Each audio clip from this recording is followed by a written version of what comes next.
বেগম খালেদা জিয়ার মরণোত্তর স্বাধীনতার পদক গ্রহণ করলেন প্রধানমন্ত্রী তারেক রহমানের হাত থেকে তারই কন্যা জাইমা রহমান। আমার একটা গল্পের কথা মনে পড়ে গেল।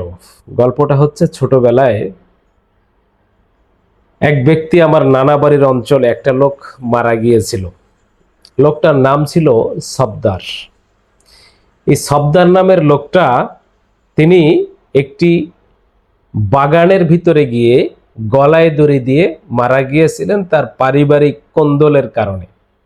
কিন্তু ঘটনাটা হলো যে সেই ব্যক্তি যেই বাগানের ভিতরে গিয়ে আত্মহত্যা করলেন, আসলে বাগানটা তখন একটা ভয়ঙ্কর বাগান ছিল, যেখানে দিনের বেলায় অনেক লোকজন সেখানে পৌঁছতে পারতো না, মানে ভয়ের কারণে। এরকম একটা খুব গভীর, যেটাকে বলে গ্রামের বিশাল বাগান। তা এই সফদার সাহেব মারা যাওয়ার পরে, সফদার মারা যাওয়ার পরে যেই লোকটা প্রথম দেখলো ওনার লাশটা একটা গাছের সাথে ঝুলতেছে, সেই লোকটার নামও ছিল সফদার। আর যেই বাগানটাতে সেই সফদার গলায় দড়ি দিয়ে মারা গেল, সেই বাগানটার যে মালিক, তার নামও ছিল সফদার। একটা ছন্দ রচিত হয়ে গেল সবার মুখে মুখে, মরছে কে সফদার, দেখলো কে সফদার, কার বাগানে সফদার, মানে সব জায়গায় শুধু সফদার। তা এখন অবস্থা ঠিক এরকম যে বেগম খালেদা জিয়ার মরণোত্তর এই স্বাধীনতা পদক পাইল কারা, কে দিল? তারই সন্তান, বাংলাদেশের বর্তমান প্রধানমন্ত্রী তারেক রহমান। আর সেটা গ্রহণ করলো কে? তারই কন্যা, অর্থাৎ তারেক রহমানের কন্যা বেগম খালেদা জিয়ার নাতনি জাইমা রহমান। সবই নিজেরা, মানে একই ফ্যামিলির। যাকে আমরা পুরস্কার দিচ্ছি মরণোত্তর, তিনিও বিএনপির। তারই সন্তান প্রধানমন্ত্রী তারেক রহমান তাকে পুরস্কার দিচ্ছেন, আর পুরস্কার গ্রহণ করতেছেন তারই নাতনি জাইমা রহমান।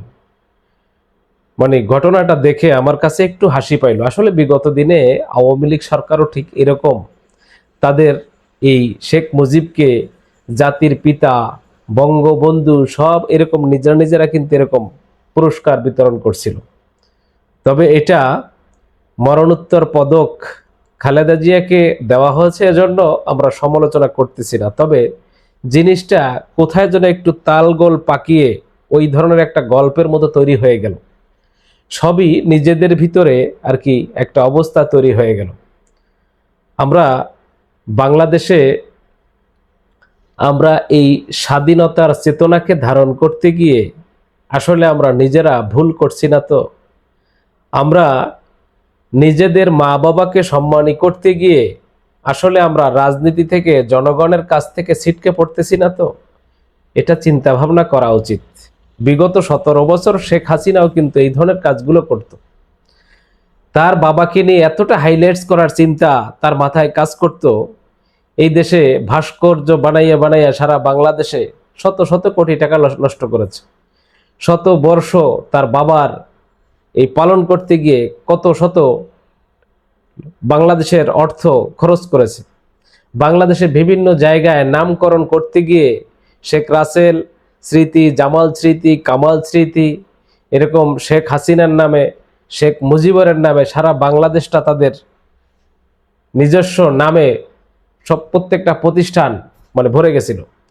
ঠিক একই অবস্থায় বাংলাদেশে আবার বিএনপি ক্ষমতা এসেও নিজেদের এই নতুন নতুন করে আবার এই যে পদক দেওয়া, বিভিন্ন জায়গায় নামকরণ, এটা আসলে বাংলাদেশের জন্য রাজনীতিতে খুব ভালো কিছু বয়ে নিয়ে আসে না, বরঞ্চ এটা প্রত্যেকটি রাজনৈতিক দলের জন্য একটা সময় ধ্বংসের দিকে নিয়ে যায়। অর্থাৎ এটা একটা ফ্যাসিস্ট চরিত্রের একটি নমুনা মাত্র।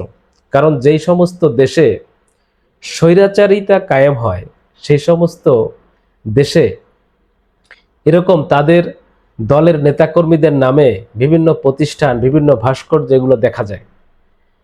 একজন রাজনীতি বিশ্লেষক বলছিল, যেই দেশে ঢোকা মাত্রই দেখবেন সেই দেশের বিমানবন্দরে ওই দেশের কোনো নেতাকর্মী বা পুরুষ মানে পূর্বপুরুষদের কোনো রাজনৈতিক দলের নেতার ভাস্কর্য আছে, তাহলে বুঝবেন এই দেশটি ধ্বংস হয়ে গেছে, এই দেশটি স্বৈরাচারে পরিণত হয়েছে।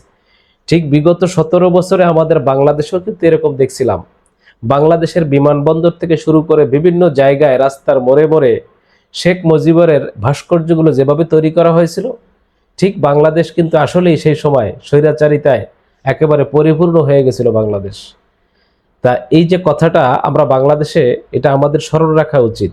বিএনপি সরকার ক্ষমতায় এসে নতুন করে এখন খালেদা জিয়া, জিয়াউর রহমানকে নিয়ে তারাও কিন্তু নতুন করে আবার সেই ধরনের শুরু করেছে, এবং এটা বিএনপির জন্য মোটেও ভালো হবে না। এটা এই জাতীয় খুব ভালোভাবে যে নেবে এটাও না। এক শেখ মুজিব বা আওয়ামী লীগ সরকারের বা শেখ মুজিবুরের পরিবারকে আমরা সরিয়ে আর একটা পরিবারকে আমরা ক্ষমতায় এনেছি, কিন্তু সেই পরিবারের কাজকর্ম যদি সেই একই কায়দায় হয়, দুইটি রাজনৈতিক দলের চরিত্র যদি একই ধরনের হয়, দুইটি রাজনৈতিক দলের কাজকাম, তাদের চিন্তা ভাবনা তারা যদি একই রকম হয়, তাহলে তো বাংলাদেশে বুঝতেই হবে যে এক স্বৈরাচারকে বিদায় করার পর আমরা যাদেরকে বসিয়েছি তাদের ভিতরেও সেই স্বৈরাচারী আচরণ শুরু হয়ে গেছে। অতএব বাংলাদেশে যে একটা কথা এই দেশের জনগণ বলে যে দুই সাপের একই বিষ, নৌকা আর ধানের শীষ, এই কথাটা কি আসলেই কি বাংলাদেশে 100% বাস্তবতার রূপ নিতে যাচ্ছে? এটা আমাদের অবশ্যই বোঝা উচিত যে বাংলাদেশের রাজনৈতিক দলগুলোকে নিজেদের আধিপত্য বিস্তার করতে গিয়ে নিজেরা নিজেদের মতো করে নিজেদের দলীয় প্রভাব প্রতিপত্তি বিস্তার করার জন্য নিজেদের দলকে বাংলাদেশের শ্রেষ্ঠ দল বা এই মুক্তিযুদ্ধের চেতনা ধারণ করতে গিয়ে জনগণের বিরুদ্ধে গিয়ে তাদের যে অবস্থানগুলো, এটা তাদের দলকে যে ধ্বংসের দিকে নিয়ে যাচ্ছে, তারা হয়তো সেটা বুঝতে পারতেছে না।